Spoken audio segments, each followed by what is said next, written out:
Hello, it's me, Punchy.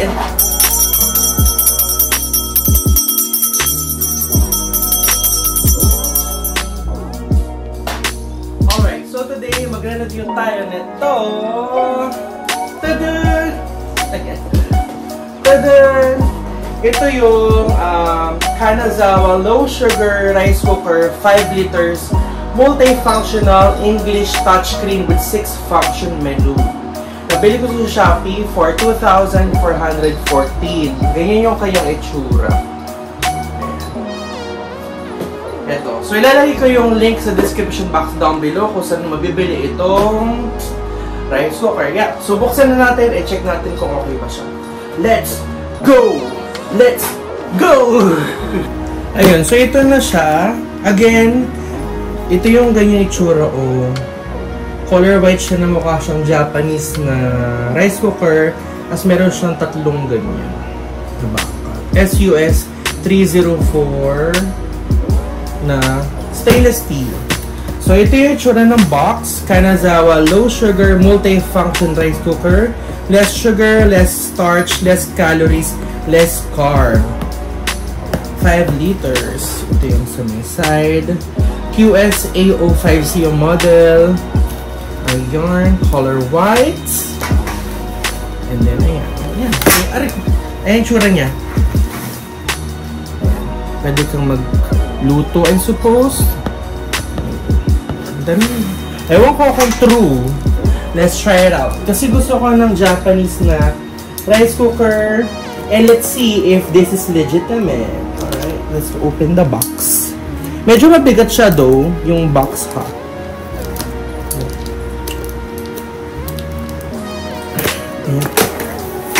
So, saan natin? Mukha siyang Japanese na rice cooker. Pero siyang ano, styro. Ang laki pala niya! Hello, 1. Ganun, isa't kala. Isang dangkal siya kasi sumobra. Malaki pala siya. I thought maliit lang siya. Hello. Laki pala na ito. So, wala nang laman dito. Parang wala siyang manual, sis. Walang papel or notebook. Ay, kamote. Baka nasa loob yung manual. So, ganito po yung itsura niya, guys. Kanazawa. Mukha siyang Japanese talaga kasi may Japanese ditong lettering. Ayan yung mga ano niya. I think this is touchscreen. Yeah, it's made of glass. Warning, do not touch and cover the steam port when starting. So ito yon. So meron siyang preset warm, low sugar rice, advanced sugar rice, menu on and off, and taste. Alright. Wala siyang handle. Look! Wala siyang cable. Ganito po itsura niya, guys. Mabigat siya. And it looks very cute. So again, 1. Malaki siya. And then may logo dito na Kanazawa. I think I can remove this one because I don't like... Ay! Naka-emboss yung Kanazawa. I thought it's removable. So, ito. Pe-press? No, wala siyang manual. Sis Mars. Ooh! Pagka-open mo, ito yung kanyang lid. May carton. And, meron siyang rice, ng rice salok. Makapal naman siya and ribbed yung kanyang itsura. And then we have this, yung cup, pang salok ng rice. And let's see. Ito yung saksakan niya. Ay, kailangan mo na adapter. Ganito yung itsura niya, sis Mars. Wait lang, open natin. Ayan, kailangan mo adapter. And yung haba niya is maiksi lang siya. Ganyan siya, Siguro, hindi ko siya 1 meter ba to? Or 0.5 meter. Maiksi lang siya. Ito na yung instruction manual. warranty card. Wala siyang resibo. Ito na yata yung warranty card niya. And then, ito na yung... Ay, ang laki niya! Malaki siya! Look! I thought, pang single person lang siya. But it's for multiple person. Ito muna. Ito po, I think this is for the steamer. Kung mag-steam ka ng siomai. Stainless steel siya and makapal. Meron siyang handle. And it's kinda deep naman. Maraming siomai manalagay mo here. So, saan ko lalagay ito? And then this one, parang strainer. Pwede kang mag-strain ng pasta rin siguro dyan. Ito yung strainer. Another strainer for the bigas. And it's made of stainless steel. Makapal. And then this is the main chuchu. Ang kapal niya, ang kapal no. Ganito yung bottom niya, oh. Tapos makapal siya na stainless steel. Oh! Ayan. And then, ito yung kanya ilalim. Ayan. So, ganito yung itsura niya, guys. Malaki siya. Malalim siya. Almost isang dangkal na. Malalim siya. And this one, kalahating paddle. For the kanin, and this is for the siomai. And then ito. Yeah, so far so good. I super love. It looks very nice. OMG! Ang ganda-ganda yung tsura niya! Ayan. 360 degrees. Ayan. So yeah, mag-sign na tayo. Let's see kung okay ba siya. Hello. So, ito na yung cup. Ito na yung yung isang basket. Kasi ito yung sa ilalim na basket. Ayan. Hindi ko na gagamitin itong itong strainer. Ito, steamer kasi wala naman ako i-steam mo lang siomai dito. So, gagawin kami design na tayo, guys.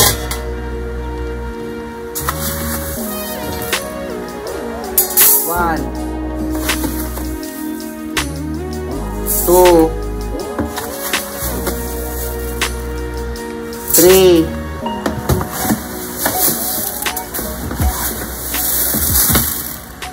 4. 4 lang. Ako lang ang makakain mag-isa. So 4, and I'm gonna wash. Wash na natin siya.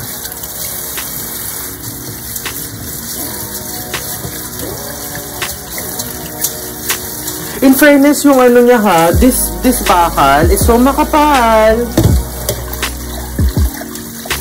The bakal is so makapal. Love. Ayan. So, ito na yung tubig niya. Wait lang. Kailangan ko kunin itong tubig niya kasi pangdidilig ko sa halaman. Diba cute? 4 yung inano ko, 4. Ay, ba't may tumagas pa rin itong bigas? That's weird. Ay, may tumapong pa rin itong bigas.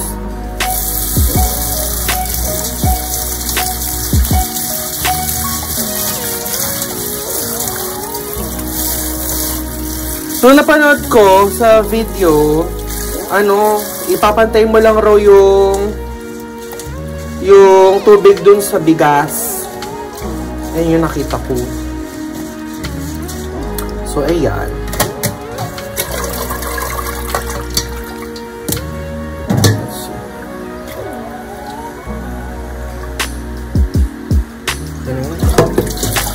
Tapos, meron pa rin bigas, ba't nakakataka sila? Ayun lang, kailangan ko pantayin. Hindi ako magaling magtansya. Dahan-dahan.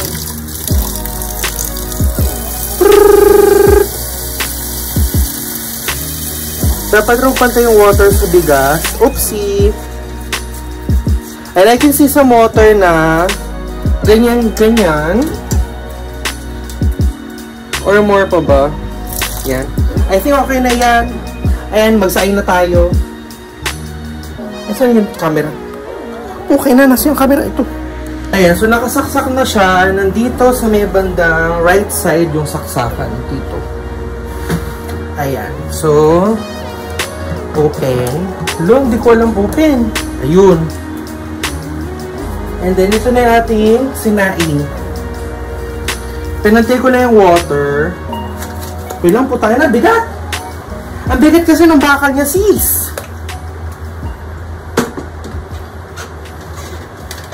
Ayan.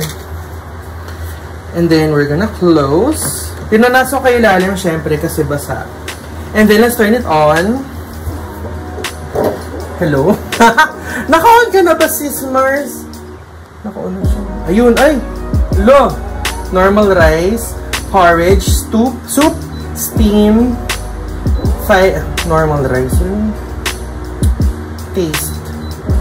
Asan dito yung advanced sugar? Ito, ito. Ito, low sugar. Ayan. Okay, and then, what? Okay na ba yan?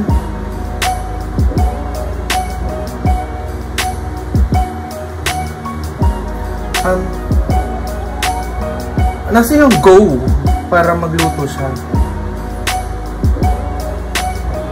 Ala, hindi ko alam kung naluluto na siya, guys.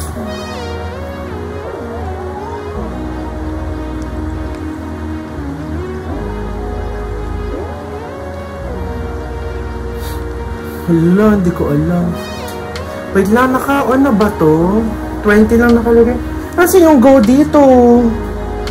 Paano mo siya i-go-go? Magluto ka na, sis. Ala. Ala, di ko alam ipindutin ko.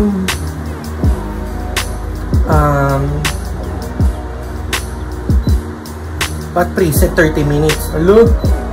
Ala, ala, di ko alam.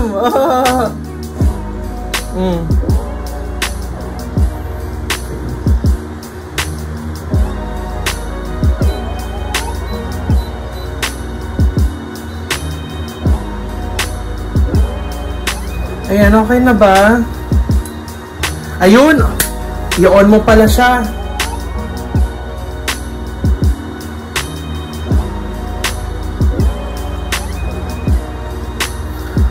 Ayan, nagaganyan na siya. Di ko alam kung gumagana na siya.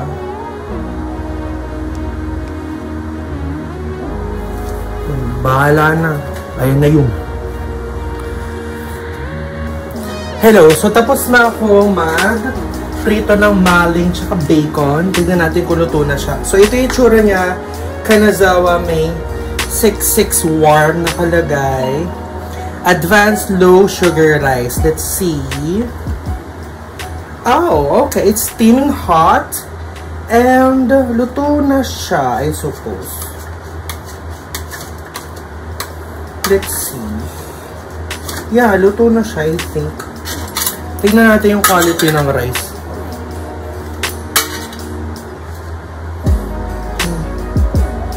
Hiwa-hiwalay yung grains niya, in fairness.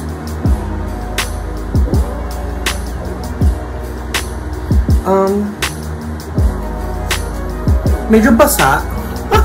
Medyo basa siya. Yeah, medyo basa. Let me see kung anong peg niya. Kung may water sa ilalim. Kung nagtatouch ba yung water. May water sa ilalim, madami pang water, na medyo cloudy, and nagtatouch ba yung water sa kanin? Di naman. So yeah, ayan na siya. Ito yung kanin. Medyo basa siya, oh. Tikman natin yung kanin.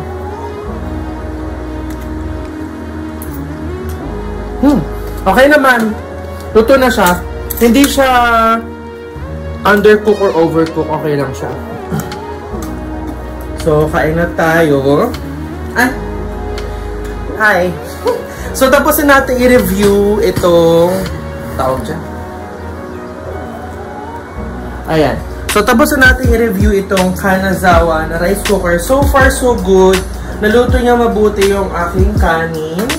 It's very cute, very Japanese-like. And kain na tayo. Di pa ako makain. Anong oras na? Ito, bacon and maleng.